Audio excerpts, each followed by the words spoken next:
Okay, this shouldn't be too bad. Oh god. How's it going, everybody? This is Colin, and today I'm going to show you how this Minecraft noob survived 100 days in hardcore mode. For those of you who don't know, hardcore Minecraft means that if I die once, my entire world is deleted. My initial goal was to run until I found a village. Luckily, I found one quickly, and they have horses. The problem is that the entire village is engulfed in trees. I saw this as a very serious threat. So after stealing their valuables and rounding them up in this well, for their own safety, I set to clearing the forest. Later, after gathering some necessities, I decided to explore one of the caves under my base. Armed with nothing but my pickaxe, I decided to fight this creeper. I think it went just about as good as I could hope. At least until a skeleton ambushed me and I was forced to retreat. I spent most of the next day just clearing trees. I should at least have plenty of wood for a while. Now, in previous attempts, I had had issues keeping villagers alive. So I decided that the first order of business was to create a sustainable and very defended inner village. So I set to farming. I found sweetberry bushes to be very efficient, but also quite annoying at times. I'm not very impressed with my villagers' professions. I know I can change them later, but at this point, I'm not really sure how. Days 3 and 4 were mostly spent clearing wood. I just don't feel safe. Also, I noticed there's a horse stuck over here, so he'll be there later. Also, I trapped a toolsmith, completely unintentionally. Day 4 and 5 were spent trying to make an efficient farm out of what the villagers had left me. I'm aware that this is not the best method, and I should really be making a garden of my own, but right now, I still have no bucket, so this is all I can do. Now, at this point, some of you might be wondering, just how new to the game am I? Well, before this video, I had never been to the nether, I had never killed an enderman, I had never enchanted, and I had never used a potion. I have made most of the basic farms, built some basic houses, and done some mining. On day 6, I constructed a workstation. Then I did some farming, and started working on the inner wall. In previous attempts, I had gone with a cobblestone wall, but this time I had plenty of wood. By day 7, I still had no idea what to do with my villagers, but I figured if I just kept them alive, I could figure it out later.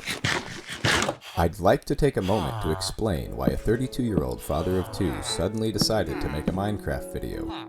As you might imagine, I was inspired by Luke the Notable's Minecraft video, where he survived 1,000 days in hardcore Minecraft.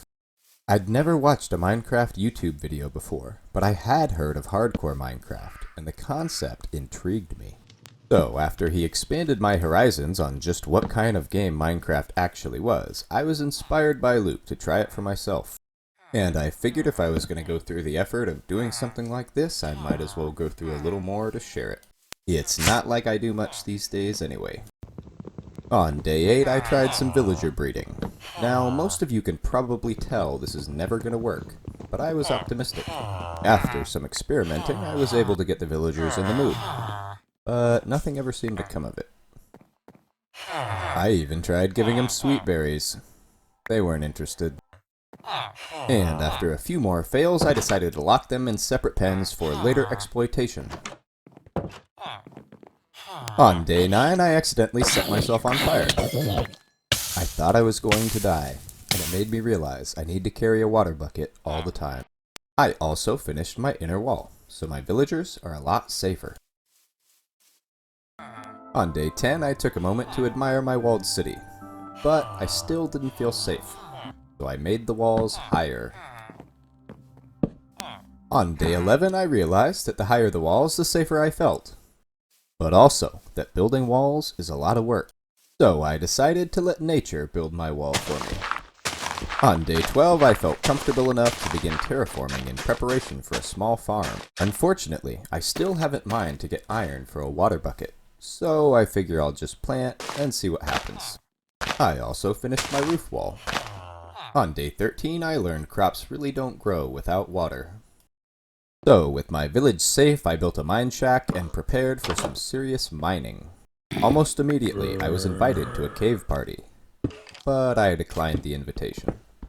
Instead, I just mined peacefully, at least until I found a cave. And then, despite being armed with nothing but a pickaxe, I couldn't help but explore. It was worth it though, as I found plenty of cool ore, and also obsidian. I returned on day 14 to craft a shield, make some boots, and smelt some iron. I also did some farming. I noticed the first section of tree wall was complete, and I did some more terraforming. I made a sword, a chest piece, and a hat. I was feeling pretty strong. So with my newfound confidence, I returned to the mines, and almost immediately found diamonds. I spent most of day 15 and day 16 mining and exploring caves. I found plenty of this lapis lazuli, but at the time I have no idea what it's for. I also found lots of diamonds. With my bags full, I returned on day 17. I made a sword, I made a pick, and I made some armor. This is probably the most decked out I've been ever. I also farmed and tried to figure out potatoes. Is he done? Oh, okay, yeah. My inner wall is complete, but most of my workstations are still undefended, so I'm still sleeping at night. On day 18, I did some more farming, and I also collected saplings. I want to ring my entire base in trees. On day 19, I began terraforming in preparation for the outer wall. This outer area will have my animals, my farms, and my workstations. So I want to feel safe while I'm here. I also lit things up. And there's still plenty of tree wall to do.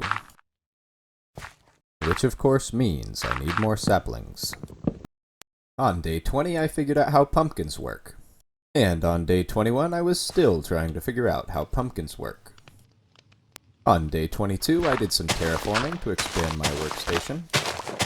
You can see how panicked I am as I'm desperately trying to finish this garden before the monsters come. On day 23, I added stone fortifications to my inner wall, but mostly I just don't like how the dirt looks. And of course, there's always more farming to be done. I'm still absolutely terrified of the forest that's all around me, so I spend some time lighting things up. Also, my toolsmith escaped. At least that's what I tell myself. I know I probably got him killed. Whatever. After repressing the memory of killing my toolsmith, I found some pigs. I offered them a potato, and they were interested. This was a pleasant surprise, as I thought pigs only ate carrots. But I guess we know what we'll be eating now. And now with my pig farm, any wild pigs are food. On day 24, I lit up all the caves underneath my base. On day 23, I set out in search of chickens and sugarcane. I only found one chicken all day, until suddenly, over the ridge, a whole flock. Now, it's probably a little late to be doing this, but I really want these chickens. I don't have a chicken coop, so I just decide the chickens can live in the inner wall with the villagers. I stayed up that night to check my defenses. Lighting things up at night also gives me a much clearer sense of what I still need to fill in. I am absolutely terrible at fighting these baby zombies. They terrify me. I noticed that the mountain next to my base was fairly deserted, so I decided it was a good time to light it up. This was almost certainly a very terrible idea, as almost immediately they begin flowing in. And for the rest of the night, they don't stop flowing in. These chainmail ones take forever to kill, but at least there's no skeletons or creepers yet. I'm starting to get pretty confident in killing these guys by now, at least one at a time. I thought I could just drop down and bop this guy on the head and life would be easy, but a skeleton shows up and things get complicated. The creeper got too close and I managed to jump away just in time, but right into a zombie. At this point, my health was getting low and I was scared. But I saw two creepers all by themselves and figured this couldn't be too hard. Unfortunately, one creeper blows the other creeper into me. I narrowly escaped. Let's watch that again, shall we?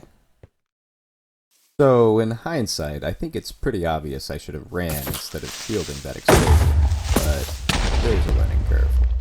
On day 26, I did chicken stuff with my chickens. Then I rained potatoes down on my villagers in an attempt to inspire baby making. They were uncooperative. My chickens keep getting stuck in with the would-be cartographer, so I did some renovating.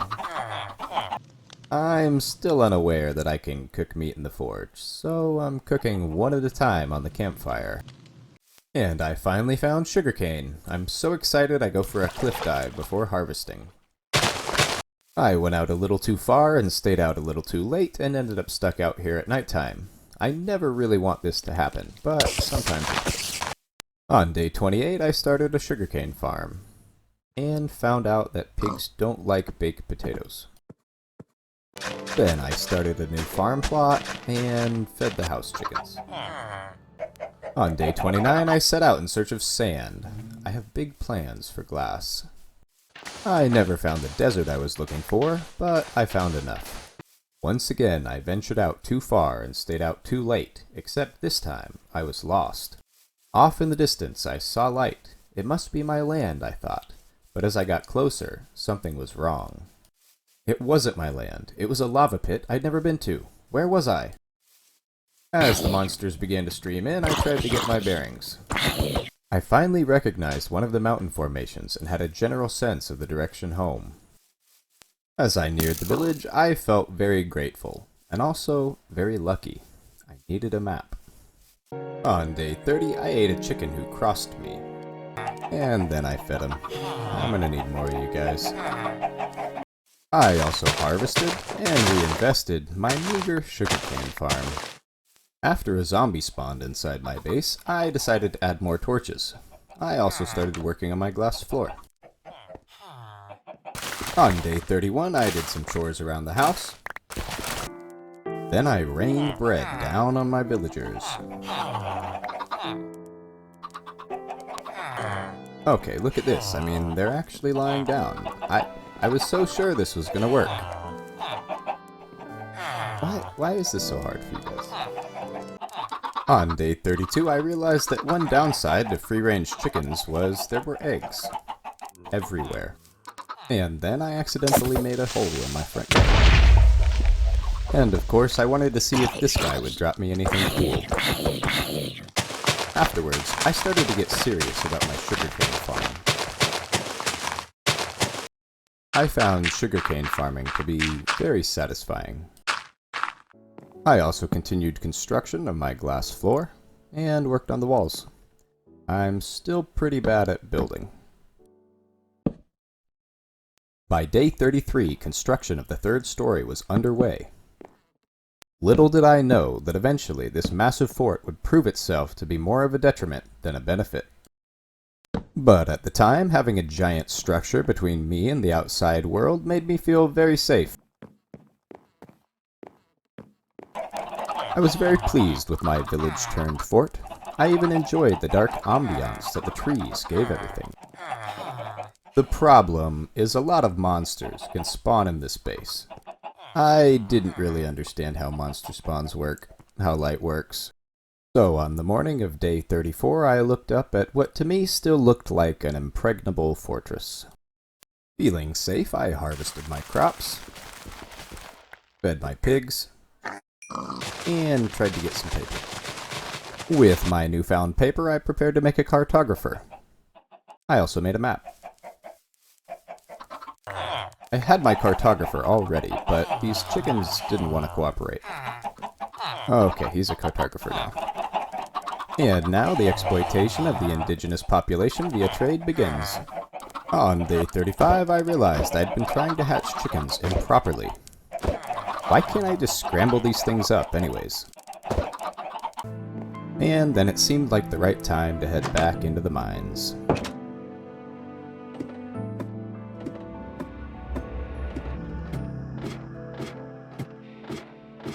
Potato rain, Raining from the sky, potatoes came.